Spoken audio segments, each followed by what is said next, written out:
प्रभु यीशु मसीह के नाम से और एक बार इस जो श्रृंखला के हम अंतिम भाग में आए हैं, परमेश्वर के मार्गदर्शन को खोजना, ये श्रृंखला के हम अंतिम भाग में आए हैं और कई प्रकार के एंगलों से हमने इस बातों की ओर प्रकाश डालने की कोशिश की कि परमेश्वर जो है अपने लोगों को किस प्रकार से मार्गदर्शन करता है।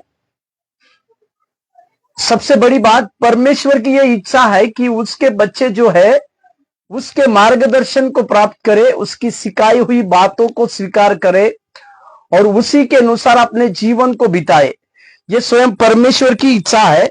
इसी के लिए परमेश्वर जो है अपने बच्चों को अलग अलग तरह से उसका मार्गदर्शन करने की बातों को लगातार करते आया। इसके विषय में हम कई एक बातों को देखे। आज इस सत्र का, इस सीरीज का एक आखिरी भाग को जो मुझे इस प्रकार से लगा कि उस बातों को भी आपसे कहकर इस सीरीज को खत्म किया जाए। अभी ये आज का विषय मेरा जो है कुछ बुनियादी सिद्धांतों के ऊपर भी हमें ध्यान देने की आवश्यकता है। इसी में परमेश्वर के मार्गदर्शन को खोजने में कुछ बुनियादी सिद्धांत भी हमें उसके ऊपर भी ज्ञान, उसके ऊपर भी प्रकाश डालने की जरूरी है। ये बुनियादी सिद्धांतों के ऊपर जब हम देखते हैं, या इस बुनियादी सिद्धांतों के ऊपर जब हम अपने प्रकाश को डालते हैं, तो कई एक बातों को हमें अध्ययन करने की आवश्यकता है और कई एक बातों को सीखने की भी आवश्यकता है। इसी के लिए मैंने इसको इस प्रकार से शीर्षक दिया है कि कुछ बुनियादी बातों को हम सीखे और समझे। प्रभु के नाम की महिमा और प्रशंसा हमारे साथ होने पर इसी के लिए हम इस बुनियादी बातों को सीखने के लिए महत्वपूर्ण बातों, ये भी जिसकी चर्चा आज हम करेंगे, वे सारी बातें भी महत्वपूर्ण तो है ही। इसी के लिए इसको कुछ सिद्धांतों में से पहली चीज है सावधान बने रहना और विश्वास में जोखिम उठाना। हम कई एक बार परमेश्वर हमें सेवकाई के लिए हमारी गुणवत्ता, हमारे टैलेंट देखकर नहीं बुलाते हैं। अगर उसी बातों को अगर प्रेरित पौलुस से पूछा जाए तो वो इस प्रकार से तिमोथी को लिखता है। पहला तिमोथी के पत्री 1 अध्याय 12वें वचन को देख, पहले तिमोथी 1 अध्याय उसके 12वें वचन को देखिएगा। वहां पर पौलुस जो है एक विषय की ओर ध्यान देता है। पौलुस का कहना कि हमें परमेश्वर ने क्यों सेवकाई के लिए बुलाया, उसे परमेश्वर ने क्यों सेवकाई के लिए बुलाया, उसी बातों को संक्षिप्त रूप में पौलुस कहते हैं।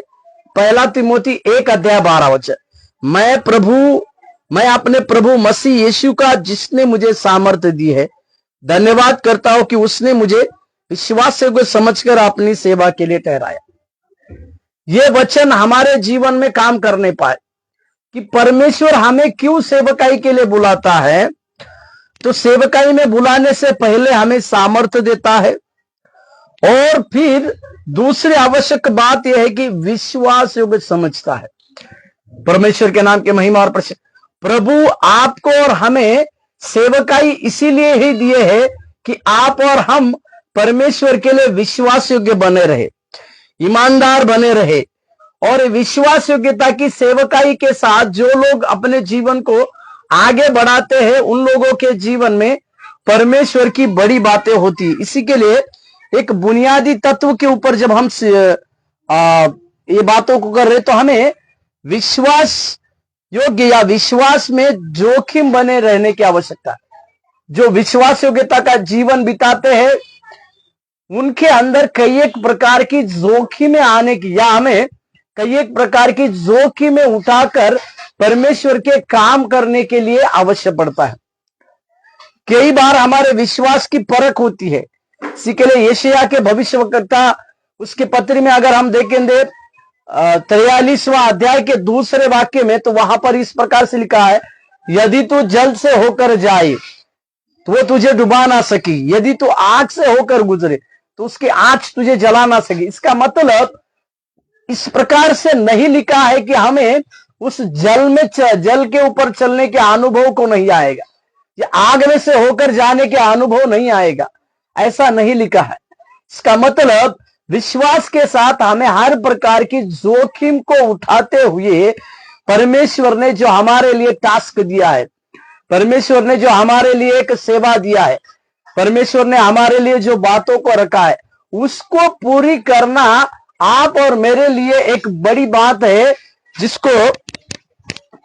जिसको हमें समझने की आवश्यकता है।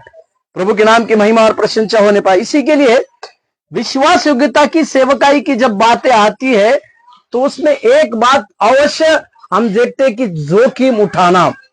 इस जोखिम उठाते हुए अगर दूसरा कुरिन्थियों की पत्री में 11वें अध्याय में अगर हम देखते हैं तो पौलुस अपने व्यक्तिगत जीवन में किस किस जोखिमों को उठाया उसकी सूची को देता है कि एक विश्वास योग्यता के साथ चलने वाला परमेश्वर का सेवक, उसके जीवन में इस प्रकार के जोखिम उठाना, उसके जीवन में इस प्रकार की कई एक बातों को आया।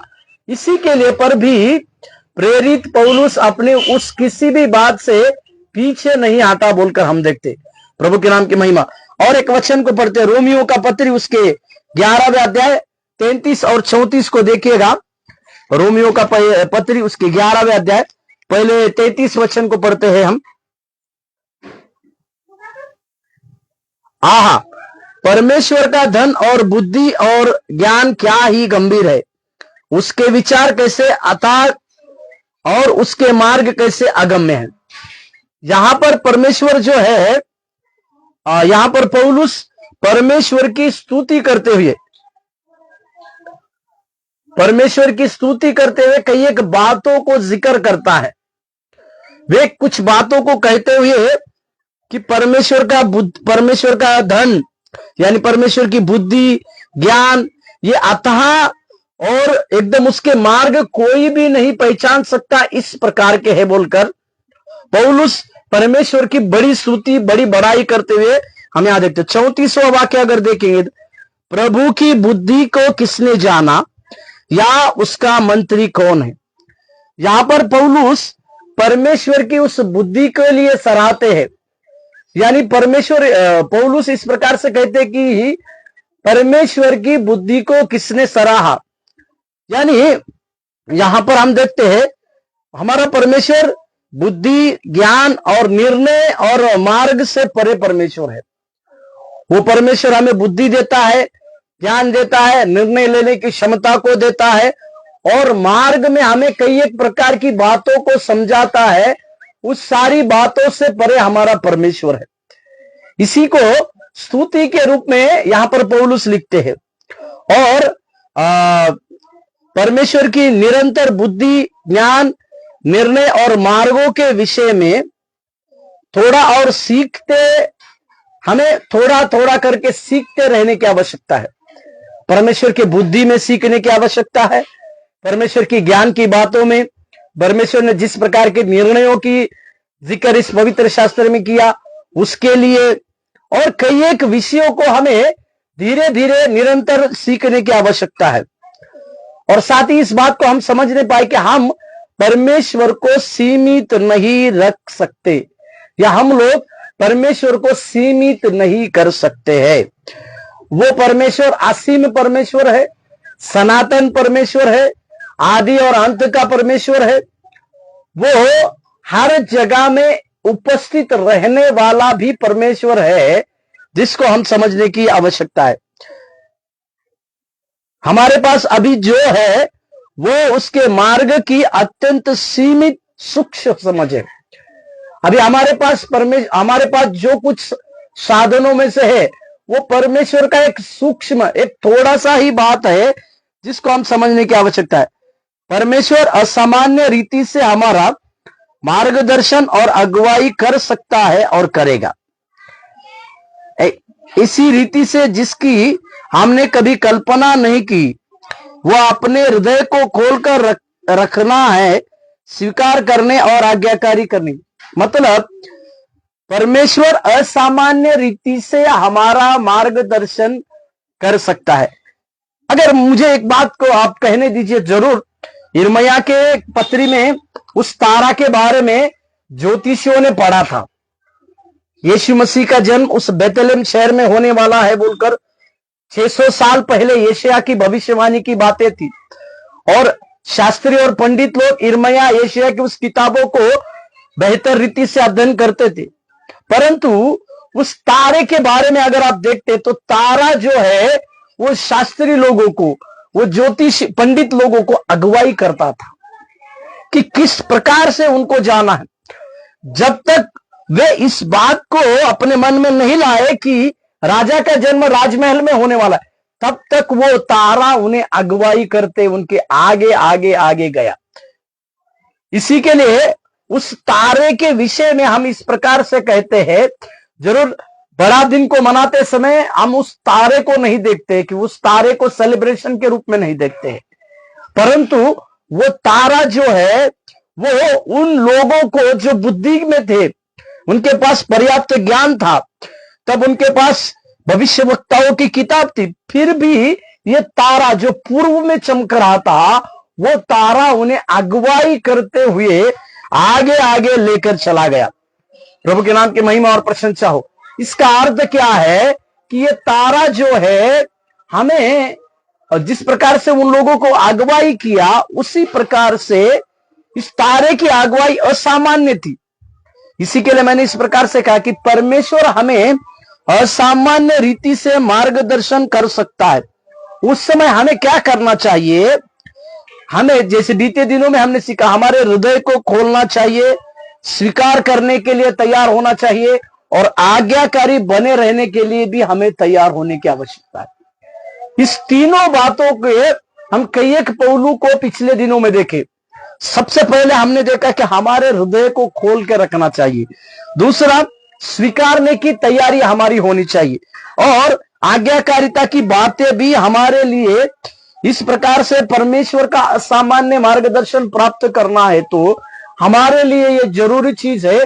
इस बातों को भी हम समझने पाए कि एक समय ऐसा आएगा कि हम लोग भी उस हमारे संत अब्राहम की तरह, यानी हमारे पूर्वज अब्राहम के समान परमेश्वर के साथ बाहर कदम निकालेंगे, यह जानते हुए कि परमेश्वर ने कहा, यह जानते हुए कि मार्गदर्शन कर रहा है, और फिर यह न जानते हुए कि हम कहां जा रहे। मतलब अब्राहम के जैसा हमारा विश्वास एक जगह पे आएगा।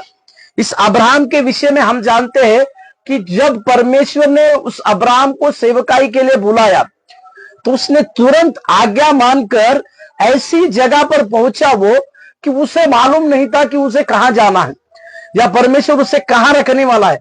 परंतु अब्राहम के मन में एक बात अवश्य थी और वो बात ये थी कि मुझे बुलाने वाला परमेश्वर विश्वासयोग्य है, मुझे बात करने वाला परमेश्वर सच्चा है। तीसरी, आज तक इस प्रकार से आमने सामने बात करने वाला कोई भी अब्राहम ने नहीं देखा था। इसी के लिए अब्राहम वहां चला गया, वहां पर विश्वास योग्य रहा।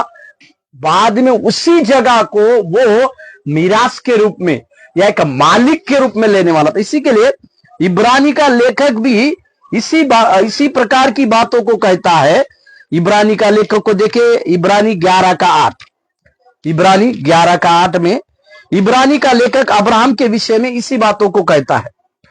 विश्वासी से अब्राहम जब बुलाया गया तो आज्ञा मानकर ऐसी जगह निकल गया जिसे मीरास में लेने वाला था और ये न जानता था कि मैं किधर जाता हूं, तो भी निकल गया। यह शब्द मीरास बोलकर जो लिखा है, दूसरे अनुवाद में खरीदने वाला या उसका मालिक बनने वाला था।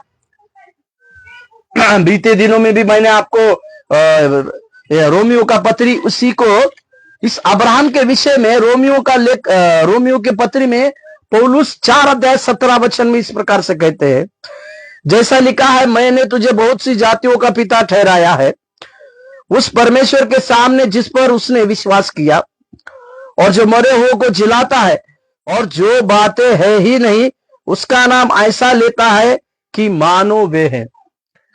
ये अब्राहम का विश्वास की बातों को जब हम देखते हैं तो उसमें एक बात हमें अवश्य जोड़ने की आवश्यकता है। वो बात यह है कि अब्राहम विश्वास के साथ परमेश्वर की ओर, परमेश्वर की बात मानकर निकल गया। दूसरी बात, वो जिस जगह पर गया उसे विश्वास था कि आज कुछ बातें मेरे लिए है ही नहीं, परंतु परमेश्वर की नजर में वो सारी बातें है। इस प्रकार के बड़े विश्वास के साथ वो चला गया। मेरे प्यारों, हमारा भी विश्वास का लेवल इस प्रकार से होने पाए, हम भी विश्वास में रहते समय इसी प्रकार के जोखिम उठाते हुए परमेश्वर को और आगे की ओर बढ़ते जाने के लिए परमेश्वर हमें सहायता करने पाए, मदद करने पाए। हमें कई बार सावधान रहने की आवश्यकता है कि हम केवल तब बाहर निकलते हैं जब हम जानते हैं कि हमारे पास पर्याप्त विवरण है और हम पूर्णतः निश्चित है कि परमेश्वर हमारा मार्गदर्शन कर रहा है और हमें अगुवाई कर रहा है। इस बातों में हमें सावधानी बरतने की आवश्यकता है कि हम परमेश्वर के ऊपर पूरी रीति से विश्वास करते समय कि हमें अगुवाई करने वाला सचमुच में परमेश्वर है। हम जिस परमेश्वर की बात मानकर निकल गए हैं उस बातों को भी हमें समझकर आगे बढ़ने की आवश्यकता है, समझकर आगे की ओर बढ़ने की जरूरी है। इसी के लिए इस बातों के लिए हमें सावधान रहने की आवश्यकता है। और उत्तम बात यह है कि जब हम निर्णय लेंगे और परमेश्वर के साथ कदम बढ़ाएंगे तब वह बातों को और स्पष्ट तथा उज्जवल बनाएगा। हालेलुया। मैं फिर से इस बातों को कहता हूं, जब हम निर्णय लेंगे और परमेश्वर के साथ कदम बढ़ाएंगे। यहां पर मैं कहना चाहता हूं, निर्णय लेना जरूर हमारे हाथ में है, परंतु परमेश्वर के साथ कदम बढ़ाने के लिए शायद हमें जोखिम उठानी पड़े।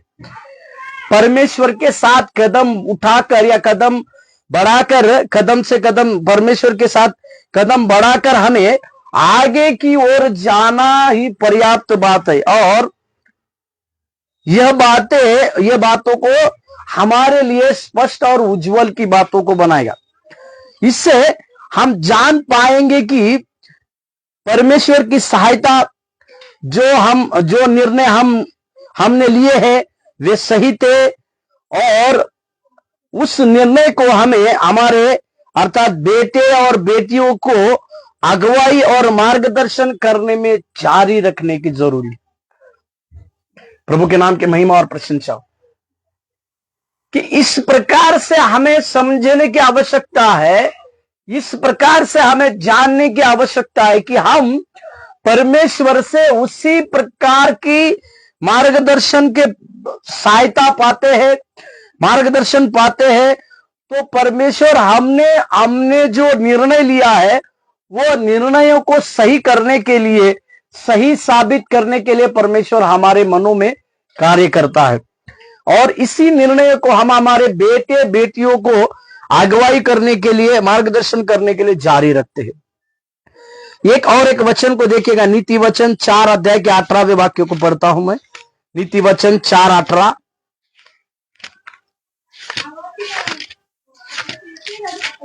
नीति वचन 4:18।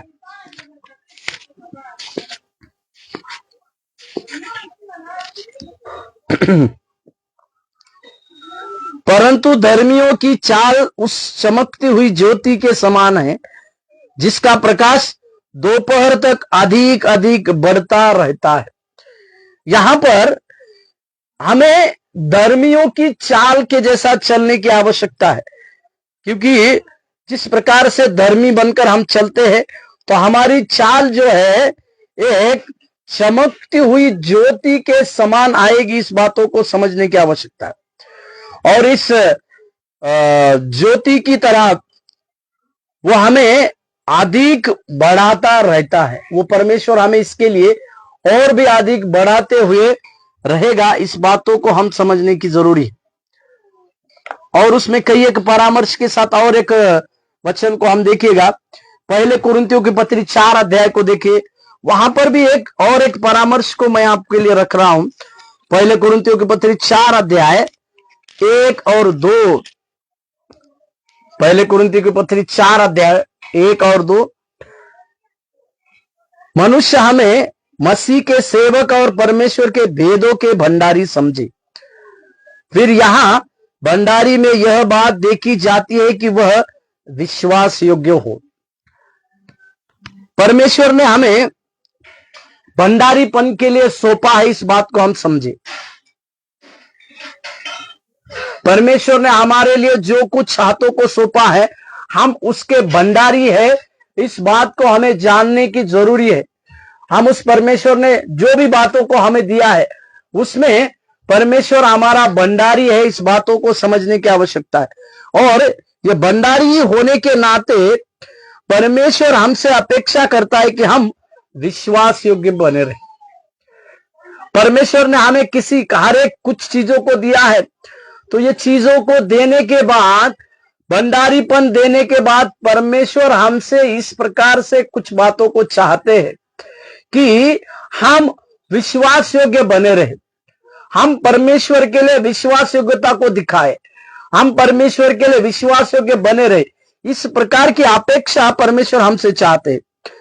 विश्वास योग्य होने का अर्थ भरोसेमंद, विश्वसनीय होना।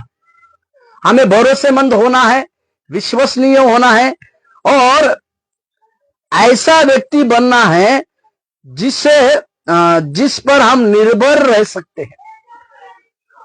विश्वास योग्य मतलब हमें ऐसा व्यक्ति बनना है जिसके ऊपर लोग निर्भर रह सकते हैं। मतलब परमेश्वर हमारे ऊपर, हमारे कार्य के ऊपर पूरी रीति से निर्भर रह सकता है। इस बातों तक आपको और मुझको आने की आवश्यकता है। परमेश्वर के नाम की महिमा और प्रशंसा होने पर अब जब हम ऐसे लोग बनेंगे जो अपने स्थान में बने रहेंगे, उन्हें जो काम सौंपा गया है उसे करेंगे, चाहे वह काम जो भी हो। हम ऐसे लोग बनेंगे कि हमारे पास जो भी काम दिया गया है, जिस काम की भी हमें जो काम भी हमारे हाथों में सौंपा गया है, हम उस काम को, वो चाहे काम कुछ भी हो, उस काम को हम पूरा करने वाले बनेंगे। या परमेश्वर ने हमको जो काम दिया है उसके प्रति विश्वास योग्य रहना और उसमें बढ़ते जाना, जब तक कि आपको कुछ नया और भिन्न करने के लिए नहीं कहता। हम तब तक विश्वास योग्य और भरोसेमंद रहने की जरूरी है, और वो काम जब तक उसमें परमेश्वर और कुछ बातों को नहीं बढ़ाते हैं, तब तक इस काम को करते रहने की हमें जरूरी है। इस विषय को समझने की आवश्यकता। और उसमें और एक सिद्धांत को मैं जोड़ रहा हूं, स्वार्थ प्रेरित और हठीले होने से बने रहे। स्वार्थी प्रेरित और अपने हठीले होने से बचे रहना भी हमें जरूरी है। कई बार हम स्वार्थ के चलते परमेश्वर की अगुवाई को नहीं समझ पाते, या हमारे मन के हठीले रहने से परमेश्वर की उस अगुवाई को हम नहीं रह पाते। क्योंकि लिखा हुआ है, यीशु मसीह भी उस समय 3.5 साल में जब यीशु मसीह प्रचार कर रहे थे, शास्त्री फरीसी ये लोग भी प्रचारक थे, परंतु यीशु में और उनमें प्रचारों में एक बात थी। उसमें एक बात यह थी कि वे लोगों को दिखाने हेतु प्रचार करते थे। और इस शास्त्री फरीसी का काम किस प्रकार से था कि लोग उनकी वाहवाह करें, परंतु प्रभु यीशु मसीह ने उनको धिकारा और कहा कि तुम जो काम को तुम अप्रिशिएट करते हो, यानी जिस काम में लोग तुम्हारी प्रशंसा करें, उसी कामों को तुम करते हो। परंतु यीशु मसीह का काम जो था वो अलग रीति से था। इस बातों को हम समझ नहीं पाए। इसी के लिए मैंने कहा हम स्वार्थी प्रेरित ना बने और साथ ही साथ हठीले होने से भी बचे।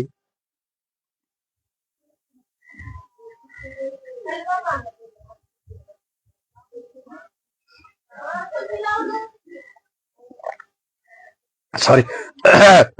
इसी के लिए नीति वचन 14 अध्याय में 12वें वाक्य में देखिए सुलेमान क्या कहते हैं। नीति वचन 14 अध्याय उसके 12वें वचन।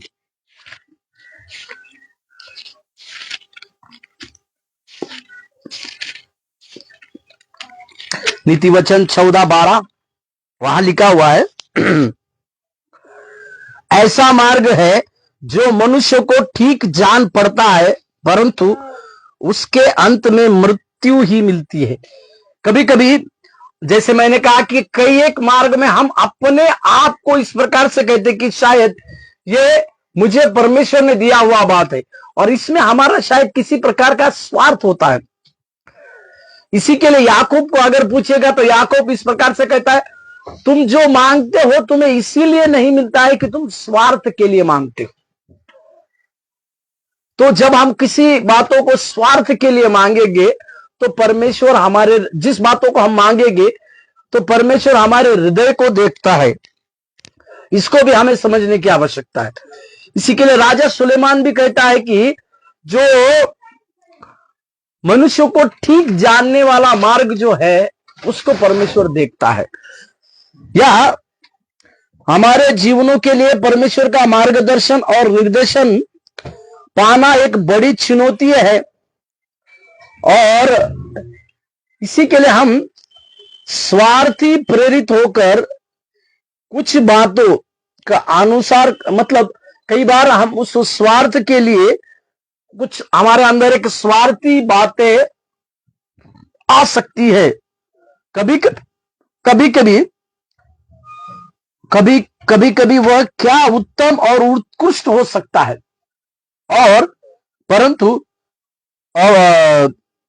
अपवित्र और दुष्ट स्वार्थ भी हो सकता है।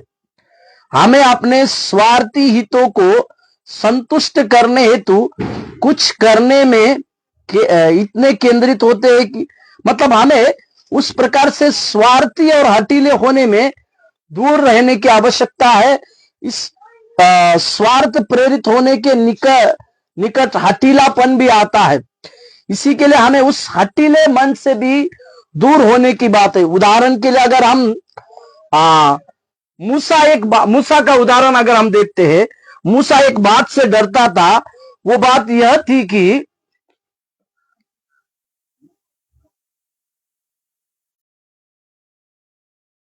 जो डरता था वो बात यह थी कि परमेश्वर अपने लोगों के साथ नहीं जाएगा। मूसा इस बात को जानता था कि वो परमेश्वर जो है उस परमेश्वर, मूसा इस बात को जानता था कि ये लोग हठीले हैं, ये लोग बार बार बलवा करने वाले हैं। इसी के लिए मूसा को एक डर था कि परमेश्वर जो है इनके साथ नहीं जाएगा, और मूसा जानता था कि परमेश्वर उनके उनके साथ, परमेश्वर की उपस्थिति के बिना कुछ भी नहीं है। और मूसा यह भी जानता था कि परमेश्वर की उपस्थिति के बिना वे कुछ भी नहीं है करके। एक वचन को देखिएगा, निर्गमन 33 अध्याय के 14 वचन। निर्गमन 33 अध्याय 14 वाक्य।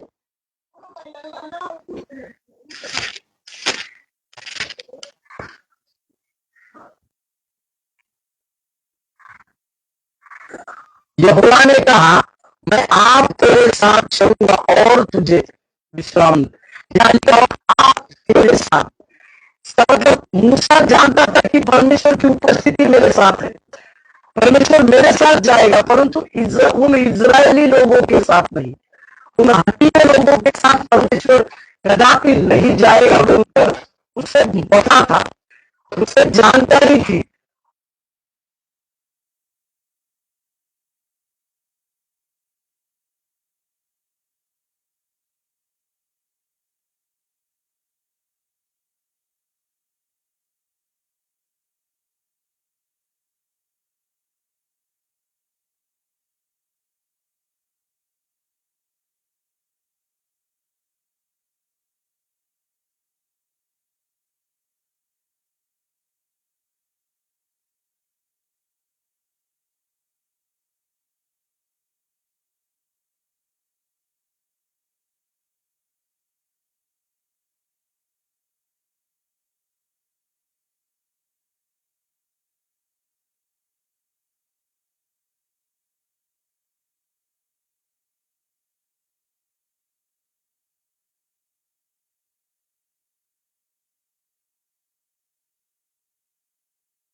Thank you, thank you, thank you.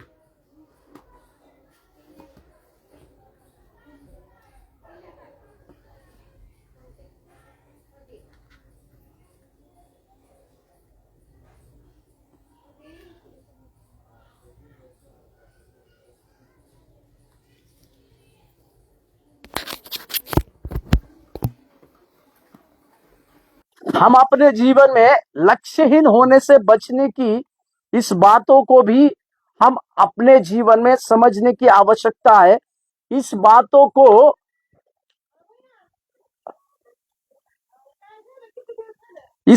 को भी हम अपने जीवन में समझे और जानने पाए। आवाज, यस, थैंक यू। इसी के लिए हमारे जीवन में हमें एक लक्ष्य के साथ रहना या एक लक्ष्य रखकर दौड़ना ये जरूरी है। नीति वचन 16 अध्याय के अभी 9वें वचन को देखिए। नीति वचन 16 का 9, मनुष्य मन में अपने मार्ग पर विचार करता है, परंतु यहोवा ही उसके पैरों को स्थिर करता है। प्रभु के नाम की महिमा और प्रशंसा होने पाए। परमेश्वर वो परमेश्वर है जो मनुष्य के पैरों को स्थिर करता है। परमेश्वर वो है जो लोगों की योजनाओं को उसके जीवन काल में स्थिर करने की ताकत रखता है। प्रभु के नाम की महिमा और प्रशंसा हमारे साथ हो। इसी के लिए हमें उस लक्ष्यहीन होने से बचने की आवश्यकता है। परमेश्वर ने कुछ करने हेतु हमारी अगुवाई की है और हमें निर्देश दिया है। इसका अर्थ यह नहीं कि हम मार्ग हमेशा आसान होगा।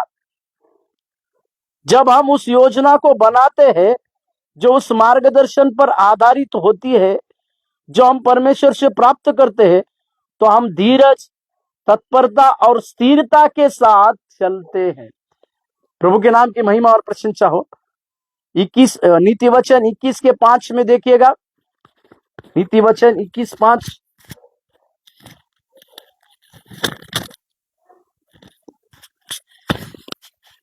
कामकाजी की कल्पनाओं से केवल लाभ होता है, परंतु उतावली करने वालों को केवल घटी होती है। इस बातों को भी हम समझने पाए कि हमें उतावली वाला मन की जरूरी नहीं है।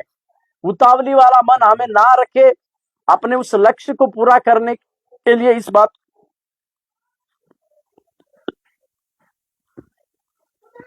बात को समझना। और एक बात, जब मैं मार्ग पर था तब प्रभु ने मेरी अगुवाई की।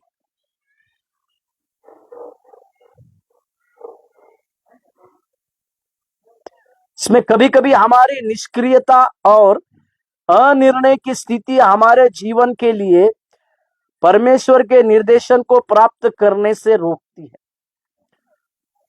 हमारी निष्क्रियता और अनिर्णय की स्थिति हमारे जीवन के लिए परमेश्वर से निर्देशन प्राप्त करने के लिए रोक बन सकती है।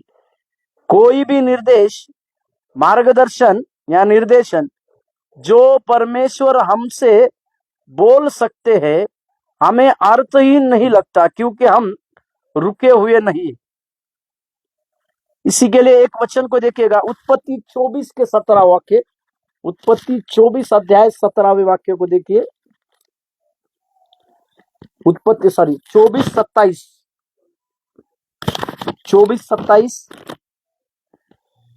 धन्य है मेरे स्वामी अब्राहम का परमेश्वर यहोवा, जिसने अपनी करुणा और सच्चाई को मेरे स्वामी पर से हटा नहीं दिया। यहोवा ने मुझको ठीक मार्ग पर चलकर मेरे स्वामी के भाई बंधुओं के घर पहुंचा दिया। यहां पर हम देखते हैं कि इसहाक के लिए पत्नी को ढूंढने के लिए एलिएजर जब जा रहा था, तो वो परमेश्वर को इस प्रकार से धन्यवाद देता है कि परमेश्वर ने मार्ग में जाते समय इस एलिएजर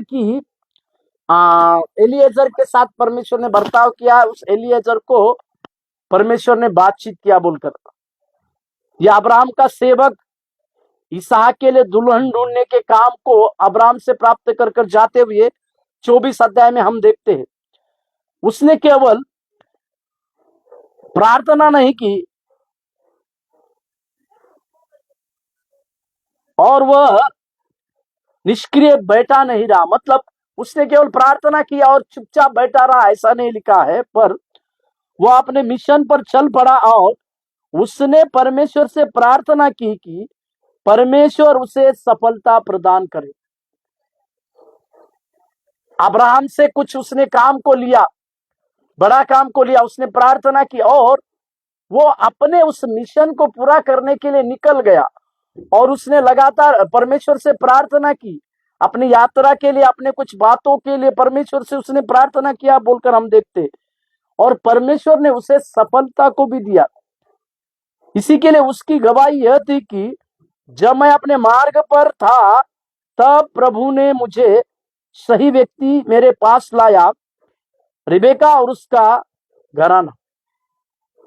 उसकी प्रार्थना की सफलता क्या थी कि परमेश्वर ने उसे मार्ग में ही उस व्यक्ति को और उस घराने को, जिस घराने की बेटी यानी इसहाक के लिए रिबेका और उस घराने को उसके सामने लाया बोलकर हम देखते हैं। इसी के लिए हमारे जीवनों में मार्गदर्शन और निर्देश प्राप्त करने की इच्छा रखते हैं हम, तो हमें तत्परता के साथ आज्ञा पालन करना है, कार्य करने के लिए तत्पर होना है और आगे की ओर बढ़ना है, जिसको हम समझ नहीं पाए। और एक आखिरी सिद्धांत जो है उसमें, भूतकाल में रहने से बचे, आगे देखिए।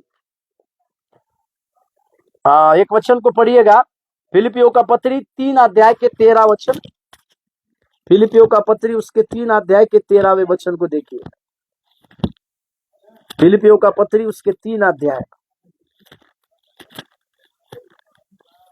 13 वचन को देखिएगा। 13 और 14 वचन को देखते हैं। फिलिपियों का पत्री 3 अध्याय। निशाने की ओर दौड़ा चला जाता हूं। पहले 13 पढ़ते हैं। हे भाइयों, मेरी भावना यह नहीं कि मैं पकड़ चुका हूं, परंतु केवल यह काम करता हूं कि जो बातें पीछे रह गई है उनको भूलकर आगे की बातों की ओर बढ़ता हूं। निशाने की ओर दौड़ा चला जाता हूं ताकि वह इनाम पाऊं जिसके लिए परमेश्वर ने मुझे मसीह यीशु में ऊपर बुलाया। जहां पर हम देखते हैं पौलुस के जीवन की यात्रा में पौलुस किस प्रकार से दौड़ते हैं, इस बातों को हम देखते हैं। पौलुस का दौड़ना जो है एक निशाने की ओर था। इसी पौलुस ने कई एक कलीसियाओं को सताने की बातों को किया। इसी पौलुस ने कई एक लोगों को घात करने की बातों को किया, परंतु जिस दिमिश्क के रास्ते से जाते समय परमेश्वर ने उसे पकड़ा, परमेश्वर ने उससे बातचीत किया, तो परमेश्वर ने उसके जीवन में एक बड़ा बदलाव को लाया और वो अपने जीवन की उस बातों को भूलकर जिस कार्य के लिए परमेश्वर ने पकड़ा है उस कार्य को पूरा करने के लिए दौड़ता है। और ये इस पौलुस के अंतिम शब्द है, उसके जीवन की यात्रा के इस अंतिम शब्दों को वो लिखता है, क्योंकि इसके बाद उसके गर्दन काटा गया बोलकर हम इतिहास में पढ़ते हैं। ये अपने जीवन की उस अंतिम बातों को लिखते समय वो इस प्रकार से कहता है कि मैंने अपने जीवन में उस अंतिम लक्ष्य को पाने के लिए मैं आगे की ओर दौड़ता चला गया। आपका और मेरा जीवन भी इसी प्रकार से होने पाए, आपके और मेरे जीवन में परमेश्वर इसी प्रकार से कार्य करने पाए और इसी प्रकार की बातें लगातार हमारे जीवन में होने पाए कि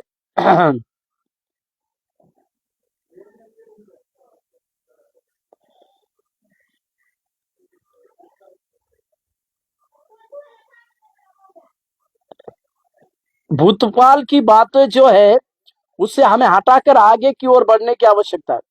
इसी के लिए हम भूतकाल को भूल जाए, नई शुरुआत करे। परमेश्वर सारी बातों को नहीं कर सकता है, उसका मार्गदर्शन प्राप्त करे, आगे बढ़े और भविष्य में परमेश्वर हमारे लिए बड़े कामों को कर सकता है। इस बातों को यहाँ पर हम कहकर इस बातों को हम अंत करते हैं, इस बातों को कि परमेश्वर अपने लोगों को मार्गदर्शन और कई प्रकार की बातों को करने पाए। सारी बातों को आप इस सीरीज के रूप में आप देख सकते हैं यूट्यूब चैनल पर, और उसी की बातों को हम अपने जीवन में शुरू कर प्रार्थना करें और इसको अंत करें। स्वर्गीय परमेश्वर प्रभु, हम धन्यवाद देते, स्तुति करते प्रभु। परमेश्वर, लक्ष्यहीन के साथ ना दौड़े प्रभु जी, हम आप हमारी रक्षा करें प्रभु, इसके लिए हम धन्यवाद देते हैं। हर बातों में प्रभु हटीले मन के लिए, हटीले हृदय से आप बचाने के लिए हमें प्रार्थना करते परमेश्वर। आपकी बड़ी दया और आपके बड़े अनुग्रह की बातें हमारे साथ हो, आपके कार्य भी हमारे साथ हो, इसी के लिए हम प्रार्थना करते हैं राजा। आप बड़े सहायता और मदद कीजिए प्रभु, आपकी दया की बातें होने पाए और आपके अनुग्रह की भी बातें हमारे साथ हो, कार्य कीजिए। यीशु मसीह के नाम से प्रार्थना को मांगते हैं, आमीन आमीन। प्रभु आप लोगों को आशीष देने पाए, परमेश्वर की बड़ी दया और अनुग्रह आपके साथ हो। धन्यवाद।